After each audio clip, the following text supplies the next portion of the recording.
ये हमारे पास Ford escape 2005 model. और इसमें क्या प्रॉब्लम है, इसका जो है ना ये चिप खो गई है, ये टूट गई है चाबी। तो उसका जो पीछे की साइड है जहाँ पे ट्रांसपोंडर होता है वो अपना खो गया है, ये ओल की लोस्ट है। और ये ध्यान रखना, ये अपना लेफ़्ट साइड में इसका डोर ओपन होगा। चलिए देखते हैं। और हम इसको अपना मैक्स प्रो की मदद से बनाने वाले हैं। और ये याद रखने की ज़रूरत है, इसमें ओल की लोस्ट में आपको 2 चिप चाहिए, यानी कि एटलीस्ट 2 कीज़ आपके पास होनी चाहिए प्रोग्रामिंग के लिए। चलिए देखते हैं।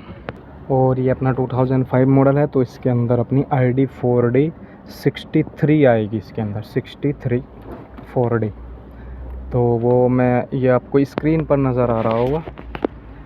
और हम आपको इसको डिस्क्रिप्शन में भी दे देंगे इसकी पूरी डिटेल्स। और ये जो चिप आपको लगानी है, इसको ये जो अपना मेटल है ब्रास, इससे थोड़ा दूरी पे लगाना है, क्योंकि फिर ये अपना जो इसमें फील्ड पैदा होती है तो उसमें डिस्टरबेंस की वजह से ये चाबी प्रोग्राम नहीं होती है। तो इसको हमेशा या तो टेप लगाइए या फिर इसमें कुछ ग्लू वगैरह लगाइए, तब जाके इस पर अपना चिप को चिपकाइए, जिससे मेटल से थोड़ी दूरी बनी रहे। नहीं तो ये अपना प्रोग्रामिंग के टाइम डिस्टरबेंस पैदा होती है, जिससे प्रोग्रामिंग नहीं होती है। तो हमने इसको थोड़ा सा ऊपर कर लिया है और हमने इसको जनरेट कर लिया है 63 में। अब हम इसकी की प्रोग्रामिंग करेंगे। और दूसरी बात ये कि इसकी कार की बैटरी भी हम चेक करेंगे, इसकी अपनी 12 वोल्टेज या 11 वोल्टेज है नहीं। अगर नहीं है तो हम इसके अंदर फिर चार्जिंग लगाएंगे, नहीं तो फिर ये प्रॉब्लम करेगी प्रोग्रामिंग के टाइम। चलिए फिर भी हम चेक करेंगे। हम जाएंगे फोर्ड के अंदर। ये फोर्ड के अंदर जाने के बाद हम चेक करेंगे अपना साउथ अमेरिका चेक करते हैं, एस्केप चेक करेंगे। ये अपना इधर कीलेस गो दिखा रहा है, तो हमें कीलेस गो में नहीं जाना है। तो फिर हम चेक करेंगे अपना यूनाइटेड स्टेट एरिया। इसके अंदर देखते हैं एस्केप किधर है। ये एस्केप इधर आ गया, ये अपना आ गया फ्लिप की। चलिए फ्लिप की चेक करते हैं। अब इसका मॉडल क्या है, अपना 2005 मॉडल, तो हम इसका 5 से 7 में जाएंगे। ओके, अभी ये दिखा रहा है अपना ऐड की और ऑल की लोस्ट। तो चलिए हम आगे बढ़ते हैं। आप देख सकते हैं वोल्टेज भी इसमें 11.76 वोल्टेज है, यानी कि हम की प्रोग्रामिंग आसानी से कर सकते हैं। तो चलिए पहले हम की काउंट कर लेते हैं। नंबर ऑफ़ की 2। तो अभी हमारे पास कोई चाबी नहीं है ऐड की करने के लिए, तो हमें वो ऐड ऑल की लोस्ट करना पड़ेगा। ऑल की लोस्ट पे जाएंगे। अब ये बता रहा है ऑल की will be clear if this function is perform, you need at least 2 keys. ये कह रहा है कि सभी चाबियां डिलीट हो जाएगी और कम से कम आपके पास 2 चाबियां होनी चाहिए। हमारे पास 2 चाबियां हैं। चाबियां नहीं मतलब चिप तो हैं हमारे पास 2। एक चिप ये है, एक हमने चाबी के अंदर लगा दी है। तो चलिए हम इस पे ओके करते हैं। Switch ignition on. Switch already ignition मैंने ऑन कर दिया है। अभी ये कम्युनिकेट कर रहा है, please wait about 10 minutes, clear complete. Okay, you must complete the following step to start the engine. Switch ignition off and switch ignition on for 3 second with 1 key. अब ये बोल रहा है कि आपको स्विच इग्निशन ऑन करना है first की के साथ 3 सेकंड के लिए, फिर इसको ऑफ़ करना है, फिर उसके बाद चाबी निकाल लेना है।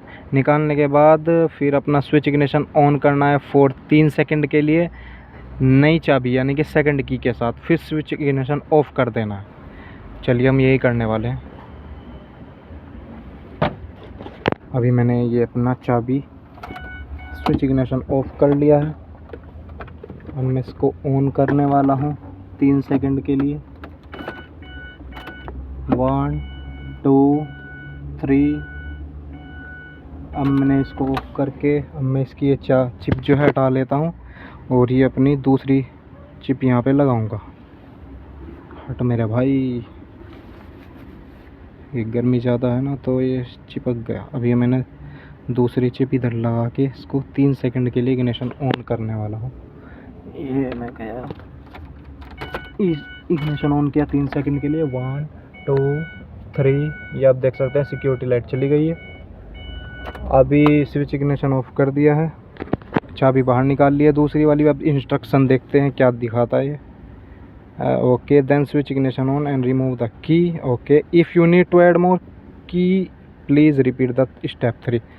नहीं, अब देखते हैं हम गाड़ी स्टार्ट करके। अभी हमारा प्रोग्राम फिनिश हो गया। देखते हैं गाड़ी स्टार्ट करके। ये सिक्योरिटी लाइट आ रही है, ये ब्लिंक कर रही है अभी।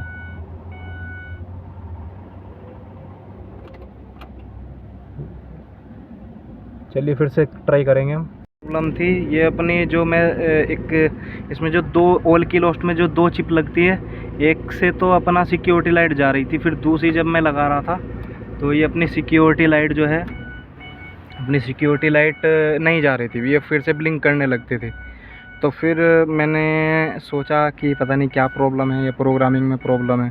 तो फिर मैंने क्या किया, ये अपना नॉर्मल चाबी से इग्निशन ऑन किया। फिर मैंने देखा इसमें सिक्योरिटी लाइट ब्लिंक करने लगी। अच्छा, और जैसे ही मैं वो जो अपना चिप डाल रहा था दूसरे वाली, जैसे कि फर्स्ट की डालने के बाद सेकंड की डालनी पड़ती है, तो जैसे मैं उसको डाल रहा था तो ये सेम ऐसे ही लाइट ब्लिंक कर रही थी। तो फिर जब मैंने इसको नया ये अपना ब्लैंक की मतलब कि ये ओनली की डाल के देखी विदाउट चिप, तब भी ऐसे ब्लिंक कर रही थी। तो फिर मैंने सोचा कि शायद ये चिप काम नहीं कर रही है। तो फिर मैं ये दूसरी चिप लेके आया हूँ। दूसरी चिप लाने के बाद इसका ये ऑलरेडी प्रोग्रामिंग मोड में थी, बस मैंने सिर्फ इग्निशन ऑन किया ये ऐसे टच करके यहाँ पे 3 सेकंड के लिए, और ये सिक्योरिटी लाइट चली गई। और फिर मैंने गाड़ी स्टार्ट करके देखी, गाड़ी स्टार्ट हो गई। चलिए मैं आपको गाड़ी स्टार्ट करके भी दिखाता हूँ। अरे भाई,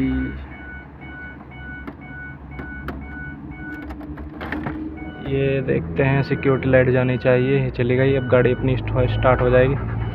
ये अपनी गाड़ी स्टार्ट हो गई, आप आरपीएम देख सकते हैं। Thanks for watching. बस आपको ये ध्यान रखना है कि ये ज़्यादातर तो ऐड की भी हो सकती है ऑल की लोस्ट में, लेकिन अगर आप ऑल की लोस्ट करते हैं तो आपको ध्यान रखना चाहिए कि आपके पास 2 चाबी होनी, वो चिप होनी चाहिए, और ये दोनों चिप जो है ना सही से प्रोग्राम भी होनी चाहिए, और उसमें कोई भी डैमेज चिप नहीं होनी चाहिए।